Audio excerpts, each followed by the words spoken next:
కావలి నియోజకవర్గ రైతాంగ సోదరులందరికీ కూడా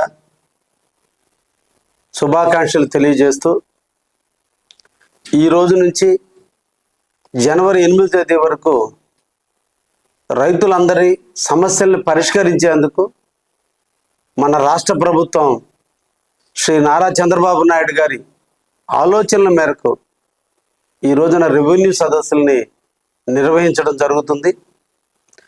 గత ప్రభుత్వ నిర్లక్ష్యపు పరిపాలనలో మన ఆస్తులన్నీ కూడా అడంగల్స్గా మార్చడం కానీ, 1Bలు మార్చడం కానీ, ఎంఆర్ఓ ఆఫీసుల్లో డిజిటల్ సిగ్నేచర్స్ని బ్లాక్ లిస్ట్లో పెట్టడం కానీ, వివిధ కారణాల చేత మన ఆస్తులన్నిటికి కూడా ఏదో ఒక లోపాలు చూపించి ఆస్తులన్నిటినీ కూడా అన్యాక్రాంతం చేయడం జరిగింది.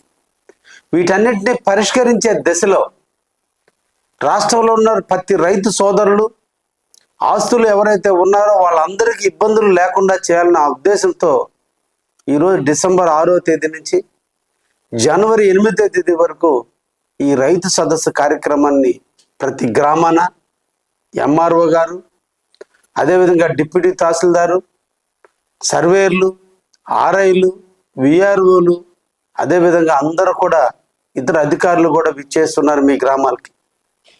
ఈ సందర్భంగా మిమ్మల్ని అందరినీ కోరుకునేది, ప్రతి సందర్భంలోనూ ఎంఆర్ ఆఫీసుల చుట్టూ తిరిగి ఇబ్బందులు పడుతున్న మీరు ఈ రెవెన్యూ సదస్సుని అవకాశంగా సద్వినియోగం చేసుకోండి అని చెప్పి ఈ సందర్భంగా మిమ్మల్ని అందరినీ కూడా కోరుకుంటున్నాను. మీ ఒక్క సమస్యను అర్జీ రూపంలో ఈ సదస్సులో మీరు ఇవ్వండి. ఈ సదస్సు పూర్తయిన తర్వాత 45 రోజుల లోపల మన సమస్యలన్నిటినీ కూడా పరిష్కరించే దానికి ఈరోజు శ్రీ నారా చంద్రబాబు గారి నాయకత్వం పనిచేస్తుందనే కూడా విషయాన్ని మీకు తెలియజేస్తున్నా. కాబట్టి మన సమస్యలన్నింటినీ పరిష్కరించేదానికి ఇది ఒక పండుగ వాతావరణంలో ఈరోజు జరుగుతున్న కార్యక్రమం. కాబట్టి మీరందరూ దీన్ని సద్వినియోగం చేసుకుని ప్రతి ఒక్క సమస్యని, ప్రభుత్వ ఆస్తులను ధ్వంసం చేశారు, మన ప్రైవేట్ ఆస్తులన్నింటినీ కూడా కొల్లగొట్టడం జరిగింది.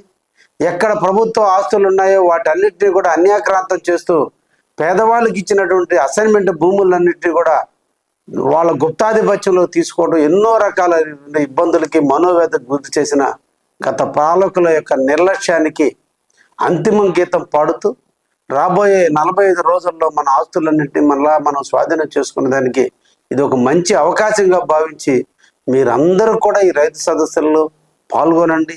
మీ సమస్యలు సభ దృష్టికి తీసుకురండి. వ్రాతమూలకంగా దయించి తీసుకొచ్చి మీ సమస్యలన్నీ పరిష్కరించుకోవాల్సిందిగా మరొకసారి మిమ్మల్ని అందరినీ కూడా విజ్ఞప్తి చేస్తున్నా.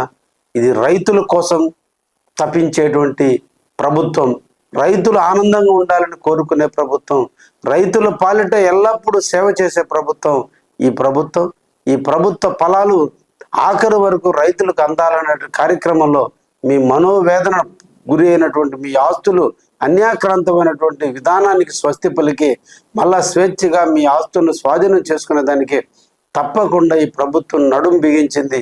ఈ కార్యక్రమాన్ని సద్వినియోగం చేసుకుని మిమ్మల్ని అందరినీ కూడా సవినీయంగా వేడుకుంటున్నాను. నమస్కారాలు.